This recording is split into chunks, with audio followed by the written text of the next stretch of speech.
social anxiety disorder. Basically, a lot of people suffer from this. Basically, this is where people feel uncomfortable, insecure, anxious about meeting new people, or being in a crowd of people and having to speak in front of a crowd of people. People get very insecure. They're fearful. They're anxious. Sometimes they get panic attacks. They're afraid to speak because they're afraid they're going to say something stupid or foolish. They're afraid that if they say something, people are going to judge them harshly and judge them as foolish or silly, ridiculous, whatever. And so what do? So they avoid social interactions. It's anxiety. The social anxiety is too much. It's too unpleasant. So a lot of times people hide. They hide in their room. They avoid meeting new people. They avoid going to places where people are going to be gathering and hanging out. If there's a party, they're afraid to go up to a group of people who are hanging out and just kind of join in. And it's very debilitating. It's very immobilizing, and certainly it's also very depressing because a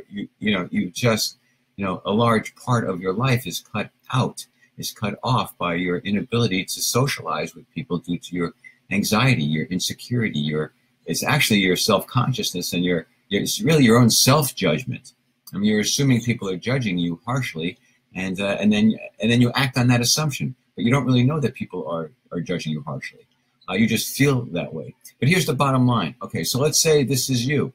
You are uncomfortable being around people. You are uncomfortable meeting new people. So what do? Okay, you can hide in your room. You can avoid, but then your life doesn't really go forward. You really are, as I said, you're putting a cap on the interactions and the potentials in your life. So what I suggest is that you do what I call successive approximations. Okay, so successive approximations is where you want to take baby steps towards the thing that makes you super uncomfortable and anxious, right? So you take baby steps. So if you really are, you dread the idea of actually hanging around a bunch of new people and saying something, you're afraid they're going to judge you harshly and reject you, and you're going to feel stupid and foolish, right? The first thing you do is just, let's say it's a group of people, and you see a group of people at a party, 4 or 5 people, right? So what do? Is you stand back, stand away, just look at them, okay? And breathe and relax and watch them interacting from afar, and just kind of get comfortable breathing and relaxing and feeling okay from afar, from that distance. Then you move a little bit closer. Now you move a little bit closer to the group, right? Maybe you're actually on the periphery of the group. So there's a group of people hanging, they're cracking jokes, they're talking, and you're just like on the outer rim, on the perimeter, right out there, and you're just there. Again, you don't expect to say anything, you don't expect to react to anything. All you want to do is be there and breathe and relax and look relaxed and try to look comfortable and try to look happy.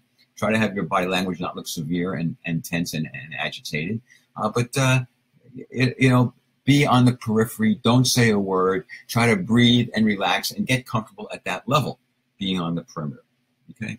Then the next step is you get a little bolder. So the next step is maybe you can react. Okay. So you don't say anything yet, but maybe someone cracks a joke and they visually can see you reacting, smiling, laughing. But again, you don't really want to call much attention to yourself, but you want to just kind of get into the groove, the way the people are responding. You want to get into the flow, into the movement, you want to be identified as part of the group. Is really you're trying to assimilate, and so you just kind of like nod and try to just be accepted on that level. Then the next thing you do, the next step is to actually say something. Someone says something, you respond. Hey, that reminds me of this. Now, and then hopefully you get bolder and better at being able to communicate with people who you don't know and you've never met. The most important thing when you finally get the courage to go, oh, this reminds me of something, or I want to put my 2 cents in. You finally want to say something. Certainly, you want to think before you speak. And hopefully, you want to think about how it might sound to others. And so you don't want to go out of your way to put your foot in your mouth and humiliate or embarrass yourself. So you do try to think before you speak. But regardless of that, keep one thing in mind. We all make idiots out of ourselves all the time. Yeah. Even like the most incredible people on the planet, even the most successful, celebrities and businessmen and pundits, and the politicians. Everybody can come across very erudite and intelligent and wise and wonderful and affable, and everything they say is pure gold. But guess what? There are other times when they put their foot in their mouth. There are other times when all of us will say stupid, thoughtless, inconsiderate, unloving, foolish things that make us look like a jerk. And we can't let it get to us. We can't let it stop us from being in the world. You just got to brush yourself off. You say something stupid or foolish, first of all, people aren't going to judge you on one thing you say or do for the most part. They're not going to decide because, you cracked a joke and it landed flat that they're not going to talk to you ever again, or they're going to think you're a completely worthless human being. People don't, in general, paint people with that broad of a brush. We give people some wiggle room to get to know them and see what they're all about. My point is, everybody says foolish, stupid, thoughtless things periodically in their lives, and you need to get okay with that. You need to just say, okay, yeah, sometimes that'll happen. It doesn't mean I'm worthless. It doesn't mean people don't like me. It doesn't mean people aren't going to want to hang around me. It doesn't mean I'm not going to be able to have friends. It doesn't mean I can't get along with people. It just means sometimes I say stupid stuff. We all do. Relax. Don't worry about it. You don't want to go out of your way to say that stuff. There is that expression that, rather than have people think you're stupid, open your mouth and remove all doubt. So yeah, you don't want to be a jerk, but my point is you've got to take risks. That's the bottom line. When you're in the world and you want to make something happen, like for example, you want to make friends, you got to take risks. You got to put yourself out there in the stream. If you don't, then you automatically lose, right? I mean, if you take a risk of rejection, you take a risk of disapproval, you take a risk of people thinking you sound like a jerk, okay, you take that risk. But if you don't take that risk, then you're never going to meet those new people. You're never going to meet those new friends. You're never going to make those new relationships. So it's critical that you step up, step out, and take your chances. Start slow, start low, but you've got to go out there. You've got to risk rejection. You've got to risk disapproval. You've got to risk looking foolish. And just tell yourself, I'm okay. It's all about building your self-esteem. Anybody who's going to judge you harshly because of something you said, do you really want them as a friend? You really want to be around people who help you to feel comfortable, as opposed to people who are judging you as to how smart or sharp or clever or funny you are. But the bottom line is, embrace your authenticity. Be okay with yourself. Remind yourself, look, here's another thing. If you're going to move into a group of people that you don't know, and you want to hang out and get to know them, right? Before you walk over, give yourself a pep talk before you walk over. Kind of say to yourself, okay, I'm going to go over there. Kind of do the script. Go over kind of the script in your head. Maybe even go over some thoughts about things you might want to talk about beforehand.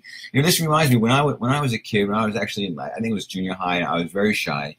And I wanted to talk to girls on the phone, but I had a really hard time because I was so shy. And my mind would go blank and I would have no idea what to say. And so what I would do is before I pick up the phone to call the girl, I would make a list of things to say.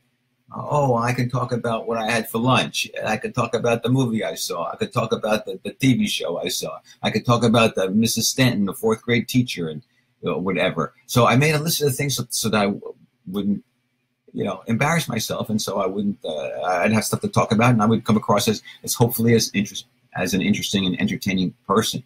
And so I would practice that beforehand. Same thing with you. If you're going to go out into a group of people and you're planning on hanging out with them, maybe you should do a script in your head, come up with some topics, some things that are current that you might be able to open up a topic of conversation about.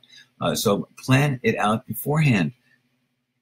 And another bit I used to do, this is all about programming. Remember, the reason why social anxiety disorder exists is because of low self-esteem, is because, we feel insecure. We feel, unattractive, maybe. We feel foolish or stupid. Maybe we've been given these messages our whole lives when we were little kids that we're foolish or stupid or thoughtless or or can't do anything right, or we're told that we're not likable, or we're mean, or whatever. We get all sorts of messages when we're young as to what we are, but it's all insecurity and fear and self-doubt and shame and guilt, and it's all unnecessary. So what you want to do is just, when you go into an interaction in the world, when you go out there in the world, don't tear yourself down. Don't think the least of you, think the best of you, and try to affirm and visualize the person you want to be before you head out into a transaction. Now, this helped me too. When I was a kid, again, I tell you, I was shy. I was awkward. I was insecure. I had low self-esteem. And so if I wanted to, I was going to go out on a date, and I wanted to be cool, or I was going to meet a girl and I wanted to be cool, I wanted to come across cool, but I was so insecure and so afraid and anxious and fearful of it all. So what I would do is, before I would go out, I would just 5 minutes beforehand, I had a mnemonic. A mnemonic is kind of like, just something, a memory device. But it was a series of affirmations. And I would kind of program myself, psych myself up, get myself into the mind state. I would go, here, this was what it was. Okay, so the whole idea was I wanted to, impress a girl. I wanted her to like me, be impressed by me. I wanted to get a date, okay? So I would go, beforehand, I would go, okay, smile, flatter. I'm not saying this is right or wrong to have done this, but these were my things. I would go, okay, when you're going to go out and you're going to talk to this girl, I want you to smile, flatter. Oh, you look lovely. Flirt, if you can. Smile, flatter, flirt, charm, confidence, cool. You want to appear cool. Spontaneity. Smile, flatter, flirt, charm, confidence, cool, spontaneity. Now I'm forgetting it. One and eyes. One of them was eyes, that you want to make eye contact. Anyway, my point is, I would memorize, sort of affirm, visualize, get psyched, try to make that my mindset, and then I would go out there and try to be that. I would try to act as if I was this guy who was charming and confident and cool, and could pull it off. And so I would pretend, I would act as if I was that person, and guess what? It actually works. For one thing, it brings down the fear, but the other thing is you are patterning, you are programming yourself, you are changing your behavior, you are reinforcing new behaviors. And the more you do it, the more you practice it, a few years later, you're going to be a babbling fool like me talking to total strangers on the internet. It's fantastic. Okay, point being, right. You don't have to be a victim of your insecurity, your low self-esteem, your fear. Okay? Fear is the mind killer. You don't have to give into it. You want to take risks. You want to go out there and be your authentic self. You want to try to be fearless about being your authentic self. You want to try to not care what other people think of you, as long as you comport yourself properly. As long as you express yourself, you're decent. In my opinion, as long as you are a decent human being, you're kind, compassionate, you're generous, you try to be understanding, you try to be forgiving, accepting, tolerant, and loving. If you're doing those things, you are a winner. You're at the top of the list. You're number one in my book, in God's book, in anybody's book. That's the way to be. And you don't have to worry about whether you say something foolish or a joke lands flat, or your hair looks funny. All of that's irrelevant. All of that is window dressing. You don't admire the frame. You can admire a frame when you're looking at a picture, but it's better to admire the picture itself. So a lot of times we adorn our picture, who we are, with all sorts of things to make us look pretty and better. Whether that works or not, the bottom line is the picture is the art. The picture is the authenticity, not the frame, not some of the formatting that you do. So if you're a decent human being, love thyself, feel good about yourself. Yeah, know that you deserve to be happy and successful and have relationships and have love in your life, and don't care about how you sound or how you come off, or if you say something stupid or foolish, because what really matters is the essence of who you are. And if you express that good essence, you are a winner. And if other people don't think so, then you don't need them in your life, because they're not your caliber. That's the other thing. A lot of times we want to be accepted by people who are less than us, who are inferior, actually inferior elements. And because we have such low self-esteem, we think that's the best we can do is hanging around coconuts. But no, don't diminish yourself. You know, try to regard yourself highly and try to hang around people who help to elevate you and enrich you and support you and enlighten you, rather than hanging around people who bring you down, who are negative and sarcastic and toxic and hostile, because that certainly will make your social anxiety disorder even worse. Basically, the idea, again, is you're afraid to go out there and talk to people. You're afraid to look foolish or say something stupid and feel bad. And so the answer is don't hide in your room. Get out there and take action anyway. Baby steps, maybe, successive approximations towards the behavior you want to become, but start somewhere. And don't let rejection or disapproval, or judgment from others deter you. Don't let that get you down. Remember, rejection, disapproval is part of winning. It's part of winning. Why do I say that? Because look, if you're trying to sell a car, 10 people come into your car lot to buy a car. 9 of them, there's statistics. 9 people out of 10 are going to walk out the door and say, hey, screw you, I'm not getting a car. 1 out of 10 is going to get that car. So you're sitting there trying to sell cars and you get a rejection, a rejection, a rejection, a rejection, a rejection. And you have a choice. You can feel really bad and worse and demoralized and depressed and feel like a super big loser. But guess what? It's a numbers game. The 10th guy walks in, could be the 9th guy, could be the 11th guy. Someone walks in around 9, 10, or 11, buys the car, case closed, you're a winner. Yeah, so all those other times of the no, I'm leaving, I'm not buying this car, those aren't rejections. Those are stepping stones towards success. Those are part of the equation. You're going to get X numbers of no's before you get to a yes. So be happy about those no's, because the more no's you rack up, statistically, the closer you're getting to the one guy who's going to say yes. It's the same thing in auditions. Actors go on auditions, and they go on a dozen auditions. Maybe they get 1 callback, right? Maybe they go on a dozen callbacks. They book 1 job. The point is rejection, rejection, rejection, rejection. It's a way of life. But if you succumb to the rejection, you're never going to win. If you're not going to go out and do the audition and risk feeling like a fool, you're never going to win. You got to step up to the plate. You got to swing away. You got to take your shot. So that's the key to all of this. You got to put it out there.